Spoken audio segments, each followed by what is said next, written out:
Uh, Hi, I'm Jochem. Welcome to the Poltergeist Productions YouTube channel. Today I want to go over a mix and show you how I get a mix from uh, the recording to a finished product. Um, to start, I loaded up a project with a song I written especially for this occasion. Did I need to do that? No. Was it fun to do? Yes, absolutely. Let me just show you quickly what it sounds like without any processing. So let's just turn this off. Turn on the flat line for the level. So this is without any processing, any EQing, any compression whatsoever. And I'll let you hear this and then the final product, and after that I'll go over each individual track, each individual instrument, to basically show you how I do things. So this is without any processing.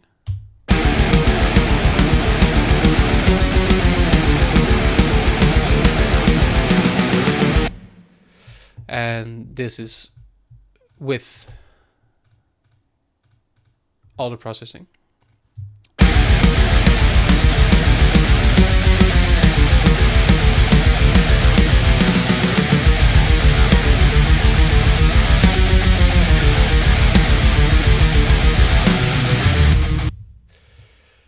So yeah, I'm pretty happy with how this turns out. And now I'm going to go over all the instruments, starting with the drums, then the bass, the guitars, and then some orchestral instruments or orchestral elements, more likely.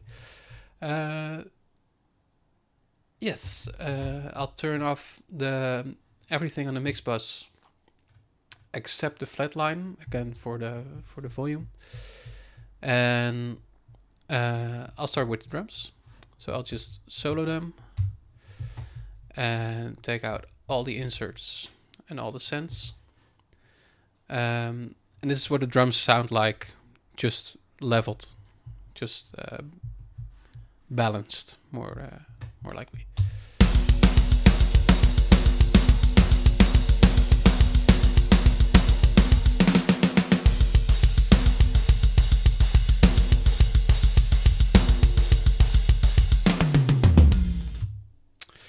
Yeah, so you can see that everything is switched off except for the silencer. That's a gate plugin, which just takes out all the noise from the other parts of the drum kit. Even though it's a plugin, a library, there's still some bleed in the kick.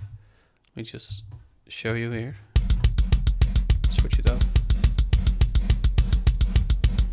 Not sure if you can pick it up, but there's some bleed from the snare. And if I turn on the gate, it's just the kick. It's way more useful in a re-recording. But even in this case, I prefer to put it on whenever I hear something that is bothering me.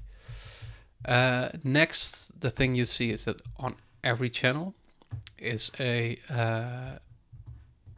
plugin. Of course, it's a plugin. On every channel, there's a channel strip. I like to put that on like as the first thing, except in this case because the gate is before it, but it could be the other way around. And that's just because it's easy to do some quick, broad EQ moves. So whenever I hear like, okay, this kick needs a bit more top end, it's the quickest way for me to accomplish that.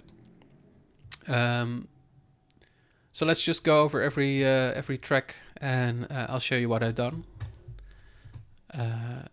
So in this case, for the kick, I thought I needed a bit more top end, a bit less of high mids, a bit less of low mids, and just a tiny bit of 200 hertz. I'll let you hear the difference.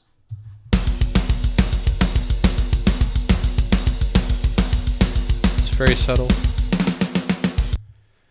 and then after that a distressor, so that's a compressor plugin, just to give it a bit more push and a bit more color, because it distorts a bit as well.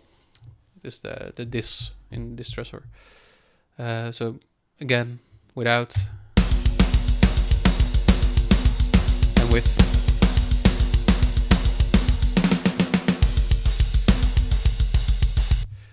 It adds a bit more volume, but also a bit more sub and top high, which give it more of that metal kick for me. And then on the kick sub channel, I don't think there's very much happening. A bit taming of the sub frequencies, because they can build up over the entire mix, together with the bass guitar and other elements, if they're in the mix. So I thought this was necessary. In the context of just the drums, it's probably not that effective.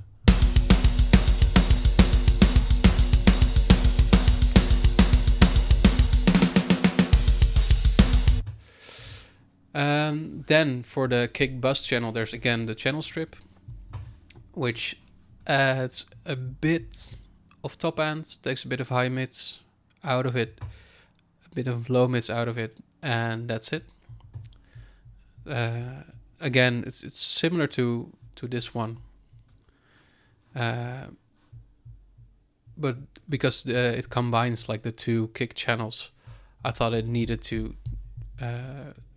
take out more, or I needed to take out more.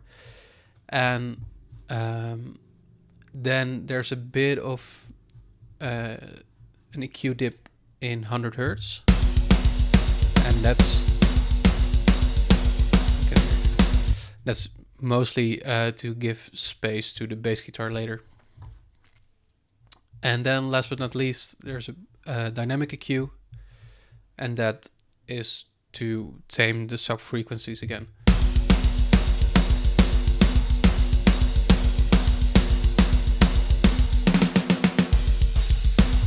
It's very subtle. It's not doing very big things, but at some point I thought it was necessary, so it's there. And then last but not least, there's a send to a parallel compressor that's on the orchestral bus, and that's just to give room to the kick and snare in the orchestra. So we'll get to that later when we get to that instrument. Then for the snare drum, again, same principles. First, a bit of channel strip, tiny EQ moves, just a bit of top end, a bit of high mids, taking out a bit of low mids, and just a bit more low frequencies.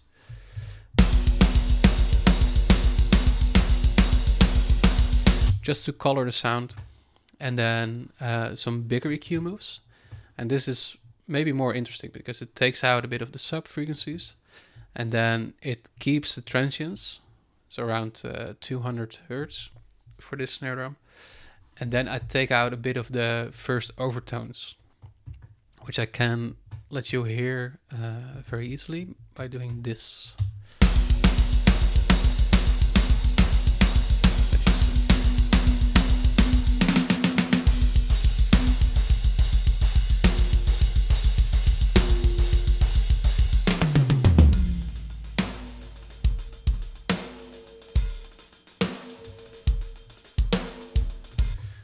So you hear like the tone in the snare. I also always want to take it out a bit to bring the impact to the front instead of the tone of the snare. It's not always what you want. Maybe if you're more of if you're doing a grindcore mix, then you kind of want those overtones because it's very defining for the genre. But in this case, I thought it wasn't that necessary, or more likely in the way of the mix. And then last but not least, again, the distressor. I really like that on kick and snare. Sometimes on toms as well. In this case, it does like a very similar thing to the snare that I then as I did to the kick drum.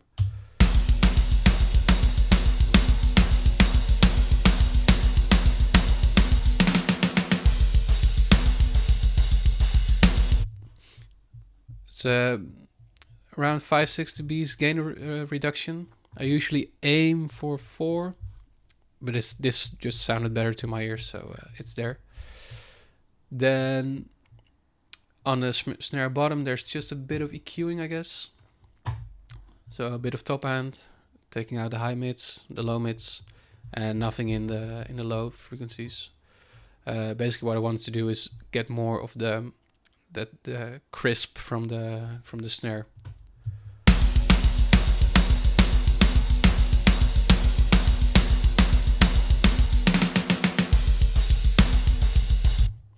Yeah, very subtle, but it makes a difference in the overall presence of the snare to me. And then on the snare buzz, I, funnily enough, take out a bit of the highs, where I put it in on both the other channels. So I probably thought like it got a bit much, and then I took out more high mids, and that's about it for this.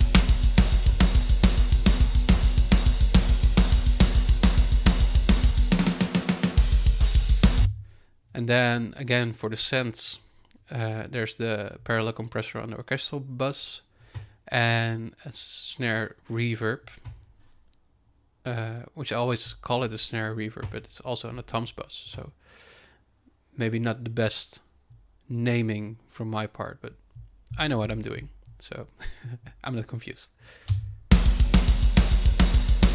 Let's show you the snare off and then on.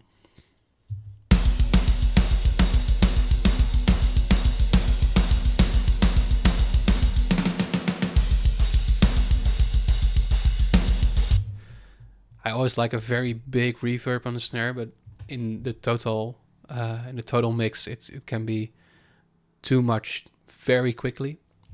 So I always have to keep myself from overdoing it. Then we move on to the toms. This kit has 5, and they all have similar processing. Let me just get them all. Let me do it like this.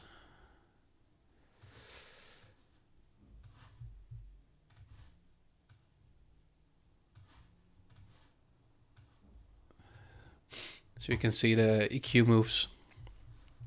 Basically, it's all adding a bit of highs, taking out the high mids and the low mids, because that's where like the tonality lives. And that's it, so to see. Basically what I want from toms is to have like the it's a very similar thing to me as a kick drum. I want the low frequencies, the thing you feel in your stomach, and the high frequencies to give it more presence in the hit. But I don't want a very tonal tom sound. So let me actually move to a part where there's more toms, which is over here. So you can hear the difference. So first without.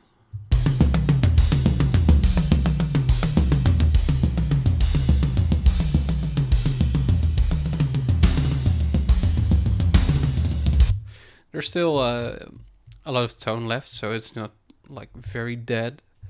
But there's some more processing on the toms bus. Again, the mix bus, which isn't doing anything. It happens. And then some very broad EQ to dip everything between 200 and 1K, 2K. Again, first off and then on.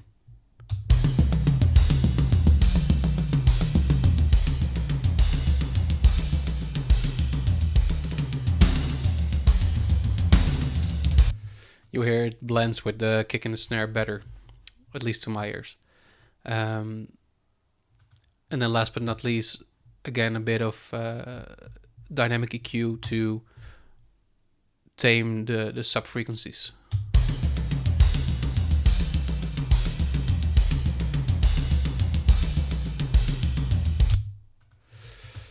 And then the snare reverb, which is basically snare and tom or shell reverb, to give it a bit more room.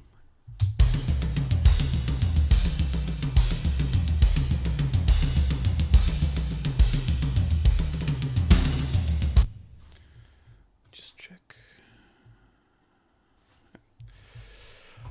All right, so that's basically it for the shells. I always group them in a separate bus channel, which does nothing except a little bit of compression, I guess. Let me hear if it still does something. Sometimes I put it on and then later in the mixing stage it gets a bit obsolete and forget about it. But if it doesn't hurt the sound, there's no need to fix it. So it gets forgotten. Let's see if it still does something.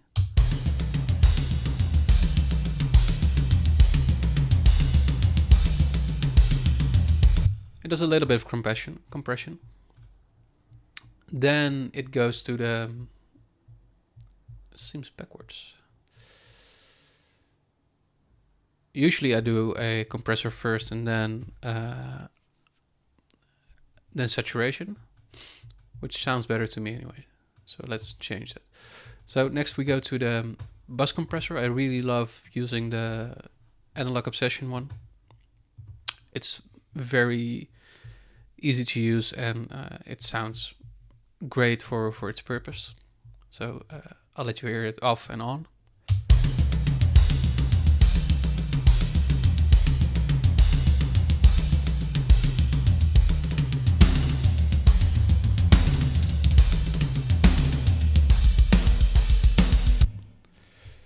And you see that it didn't really react to anything but snare, which is usually the loudest thing in the drum mix for me anyway.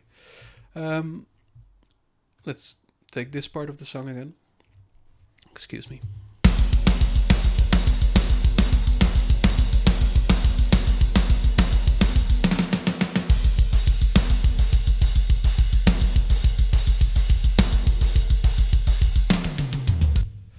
And I use like a 3 millisecond attack and quite a long release because I don't want it to pump really, but I want it to glue more in a 2-to-1 ratio.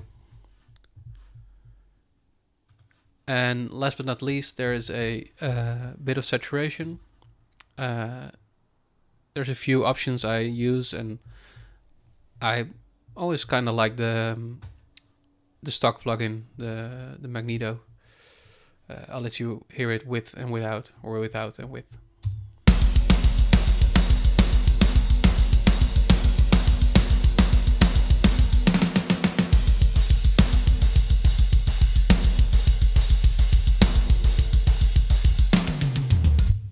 It just gives it a little bit of an edge, and that's all I wanted from it. Then let's move to the cymbals. I got, in this case, 4 tracks, a close mic for the hi-hats and the ride, and a stereo overhead and a room. So let's go from hi-hats on. First, again, the channel strip, just boosting a bit of top end, taking out a bit of low mids and taking out a lot of low frequencies because I don't want it in a hi-hat. Let's find a part that actually has an hi-hat, which is here.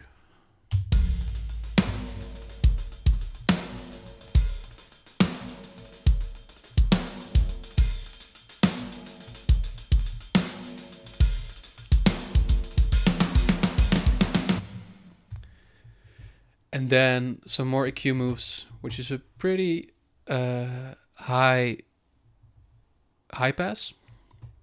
And then a bit of cut around 2K and a bit of boost at the top end again. So I'll let you hear the difference.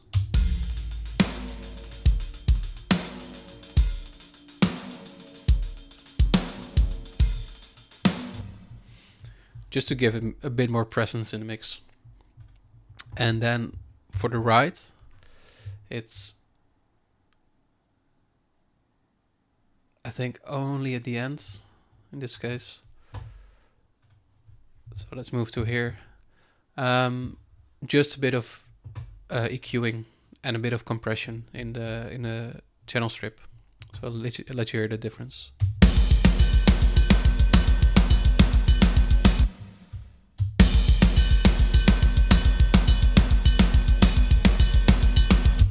It just gives it a bit more of a dedicated place, in my opinion. You move back to the beginning. Then for the overheads, there's just a channel strip. Again, a bit of EQ moves, taking out low and low mids, adding a bit of highs.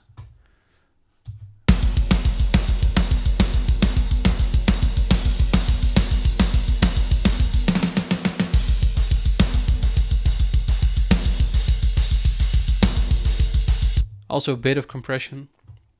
You hear quite a bit of a volume boost, which is not necessarily something I go for, but it happens apparently.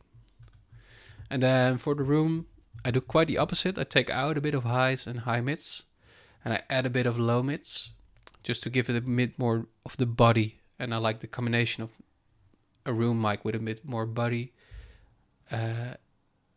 together with overheads, which are more like the presence, the highs.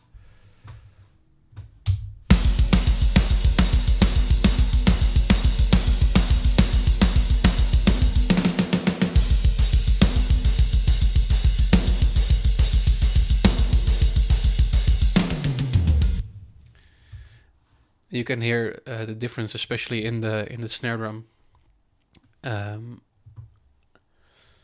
Then, as the next to final step, I have the bus channel for all the cymbals or cymbal related things. I guess a room mic is technically supposed to be the whole kit, but I group it under cymbals because I do. It works for me. And the channel strip there does absolutely nothing again. Again, I just put it on everything because if I think it needs something, it's a very quick way for me to do it. Then some EQ moves, taking out a bit of around 400 hertz. Then again, a little dip around 4K because I heard a bit of a problem there apparently. And then adding a bit of top end just to give it more highs.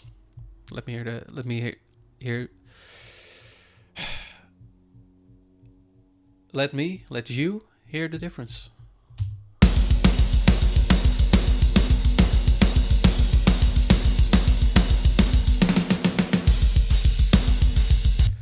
So yeah, that's that.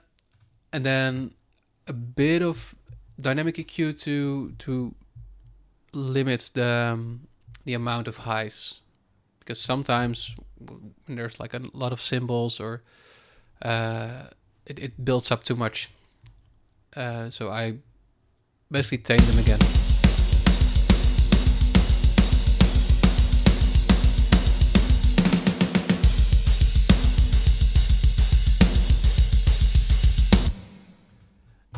And then finally on the drum bus, there's again a channel strip that does nothing.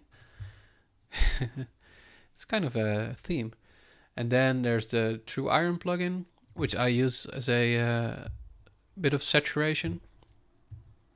I guess it's technically not a saturator, but I just like the way it colors the tone of the entire kit.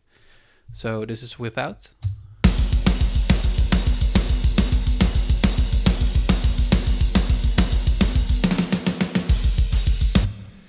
And with.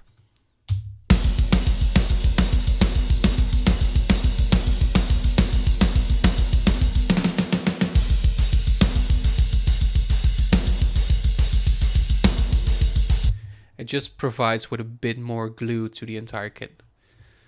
And then as a send, there's a parallel compressor, which is on a different bus, just to give it a bit more punch, basically. So let you hear the difference. It's just a weird thing to say.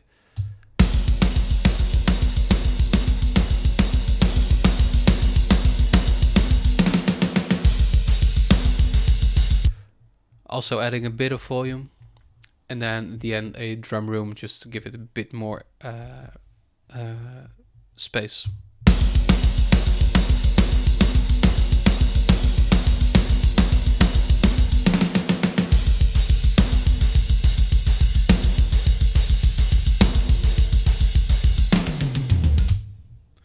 And that's it for the drums. Let me show you a quick overview of like the processing. So I'll first let you hear without and then with, and that's it for this video, I guess. So without.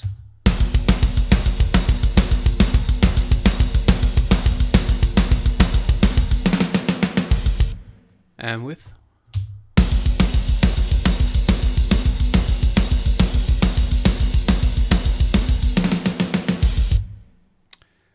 So yeah, thank you so much for watching.